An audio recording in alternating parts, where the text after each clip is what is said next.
My mom only had one eye. I hated her. She was such an embarrassment. My mom ran a small shop at a flea market. She collected little weeds and such to sell. Anything for the money we needed. She was such an embarrassment. There was this one day during elementary school. I remember that it was field day and my mom came. I was so embarrassed. How could she do this to me? I threw her a hateful look and ran out. The next day at school, your mom only has one eye, and they taunted me.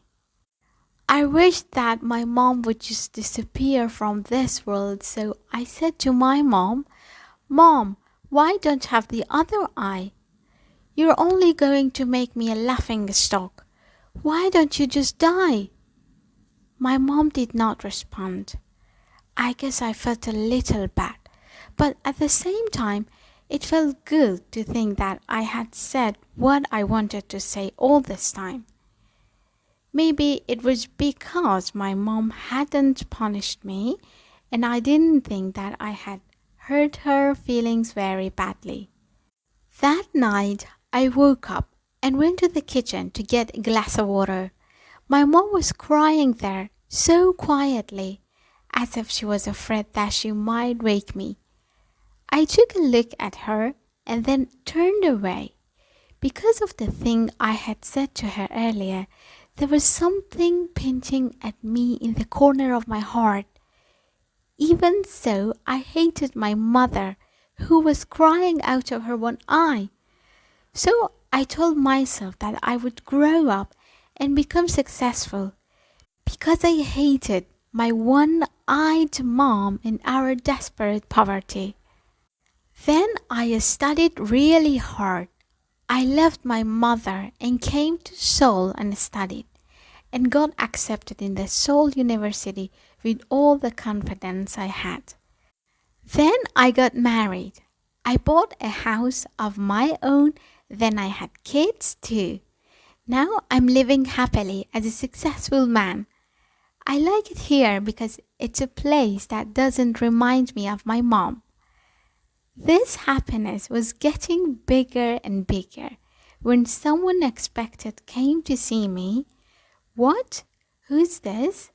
It was my mother, still with her one eye. I felt as if the whole sky was falling apart on me. My little girl ran away, scared of my mom's eye, and I asked her, Who are you? I don't know you. As if I tried to make that real. I screamed at her, How dare you come to my house and scare my daughter? Get out of here now. And to this, my mother quietly answered, Oh, I'm sorry, I may have gotten the wrong address. And she disappeared. Thank goodness she doesn't recognize me. I was quite relieved. I told myself that I wasn't going to care or think about this for the rest of my life. Then a wave of relief came upon me. One day, a letter regarding a school reunion came to my house. I lied to my wife saying that I was going on a business trip. After the reunion, I went down to the old shack that I used to call a house. Just out of curiosity there, I found my mother fallen on the cold ground, but I did not shed a single tear. She had a piece of paper in her hand. It was a letter to me. She wrote, My son, I think my life has been long enough now, and I won't visit Seoul anymore. But would it be too much to ask if I wanted you to come visit me once in a while?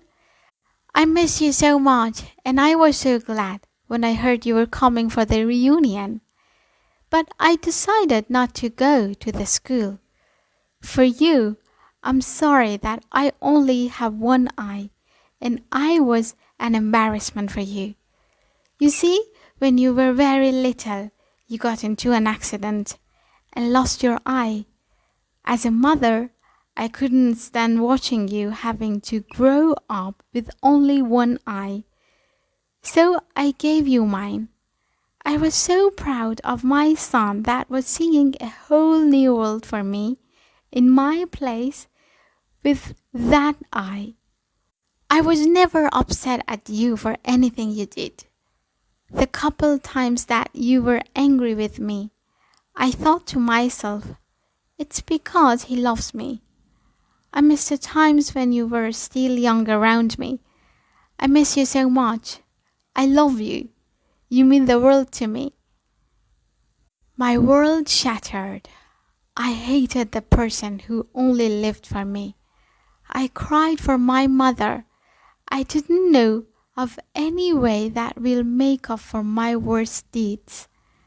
Never ever hate anyone for their disabilities. Never disrespect your parents. Don't ignore and underestimate their sacrifice. They give us life. They raise us better than they had been. They give and keep trying to give better than they ever had. They never wish unwell for their kids, even in their wildest dreams. They always try showing right path and being motivator. Parents give up all for kids, forgive all mistakes made by kids. There is no way to repay what they done for kids. All we can do is try giving what they need, and it is just time, love, and respect.